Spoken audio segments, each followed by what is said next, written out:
What's your advice for single people as 2019 ends and 2020 begins? Nako, let go!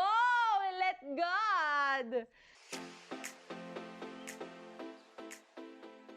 Hi everyone, I am Bettinna Carlos, author of Heartbreaks and Breakthroughs, and I am here today to answer some common questions from singles. So, nangalap ang OMF Lit ng questions ng mga singles, and they chose, I don't know which ones they chose, and I'm here to give my answer / my opinion / biblical truth about it. Ano ba yan?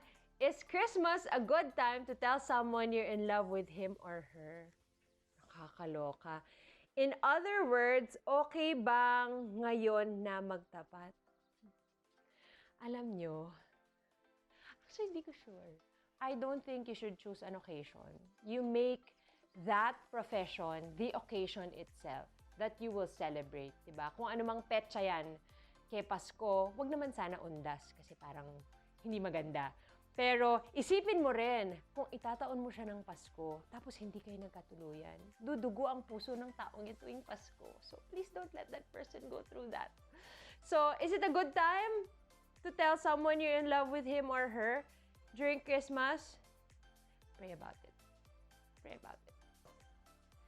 Can you give tips on how to answer yung mga, oh, bakit wala ka pang boyfriend or girlfriend questions ng mga friends and relatives pag reunions and parties? Other people, a lot of people have reasons why they're single. Some by circumstance. Pwedeng iniwan, pwedeng nag-break lang talaga. Some by choice. They just really prefer to not be with anyone romantically. But I think our perspective should be, you do not place your identity in being in a relationship. Dahil hindi naman human relationships talaga ang makapagbigay sa atin ng fullness of joy, especially during Christmas. It's really the presence of the Lord, diba? He says, where His presence is, there is fullness of joy. So I think we should focus on that more.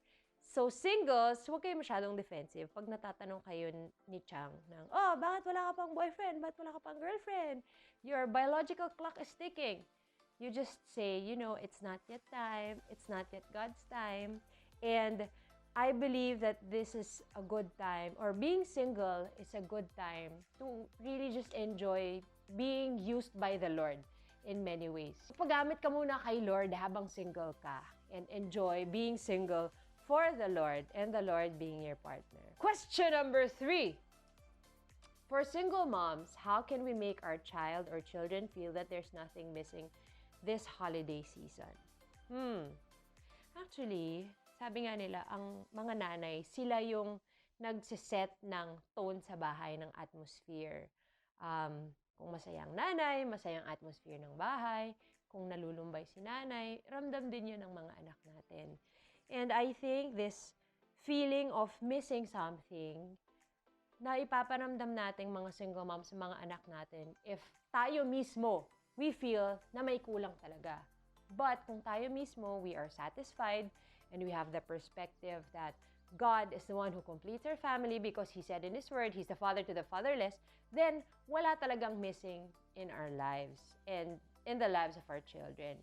So, I think we should focus more on God's truth, what God says about our situation, that He completes our family. And that should be enough for us para maging sapat yun sa mga anak natin, para mapatotohanan natin sa mga anak natin that there's really nothing missing this Christmas season.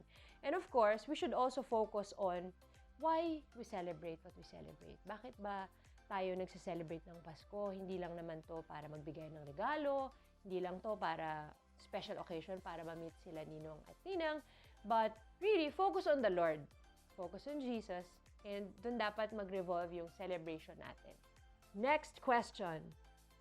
What's your advice for single people as 2019 ends and 2020 begins? Nako, let go! Let God! My advice for single people as the year ends, count your blessings. See the many ways that the Lord has worked in your life in different areas, whether that's career, personal life, your relationships, friendships, in family, in business. I encourage us to train ourselves to really be conscious of the blessings. Kasi blessings naman are not always in nice packages. It's not always in a gain in our lives. not always in money or material things or another person added into us. Sometimes there's also a blessing in the Lord taking away things in our lives. And it's a good training, it's a good practice to be mindful of how God has worked in our lives. And we respond to that with thanksgiving. Kasi pagpapasalamat natin, di ba? Kasi even through heartbreaks, may blessing dyan. Kasi the Lord is working on something in us through those. So 1, be grateful. Count your blessings. 2, it's also a good time to reflect on the things that hinder us in our walk. The things that, or the distractions in our lives. Kay gadget ba yan? Kay way of life ba yan? Bisyo ba yan? A relationship that consumes us, or ideas, aspirations na para bang yun na lang, doon na lang umiikot yung buhay mo. So, it's a good time to rethink and reevaluate on our lives. Where are we now? Why are we who we are? And how can we improve? And as we welcome 2020 or the new year with open arms, take it also as a time to meet with the Lord and lift up all our plans, entrusting our plans to the Lord. Finally, I want to share that we should not only do this every end of the year and start of the year, because see God, His mercies are new every morning. Every morning, every minute, every time that we come to Him. I want our hearts to be encouraged that we can always start anew with the Lord as long as we come clean to Him first. So dapat yun yung motivation natin, knowing that we can always start again and begin again with the Lord. It doesn't have to be at the end of the year, at the start of the new year. Anytime that we come to the Lord, He can always give us a fresh new start. And finally, last question. How do you cope with loneliness when malamig ang Pasko? Or if you just recently went through heartbreak at Christmas? Ang bigat naman. Pero most of the time, itong malamig ang Pasko, we relate it to people who are not in a romantic relationship, who are sad about their state of being single. Parang, Pasko, I'm so lonely, I'm so alone, I have no one to cuddle with or date with.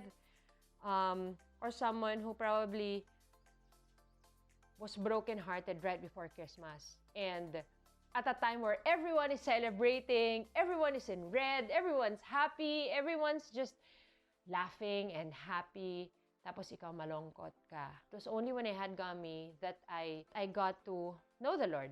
And I started going to church and getting to know the Lord through the Bible. Doon ko lang naintindihan, ano ba yung Pasko? Kasi ni-celebrate talaga natin ay ang kapanganakan ni Jesus. That He came into this world so that He could die on the cross and pay for the penalty of our sins, so that we don't have to suffer that second death, that eternal death, that consequence to our sins, diba?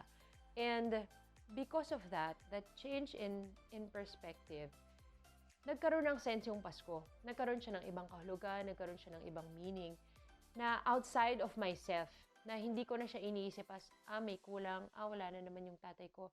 But because I already have Jesus in my life, in mine and Gummy's lives, we had always had a grand Christmas. So, wag niyong isipin na malamig ang Pasko just because you're not with anyone. But you can be single and have Jesus in your life and you feel complete, because completeness can only be found in Him. So, Merry Christmas! Singles, be happy and celebrate and rejoice in your singleness, in your singlehood. May pros and cons ang being single and in being in a relationship, but I pray that you will find peace in your heart and with the Lord in whatever season you may find yourself in. God bless you!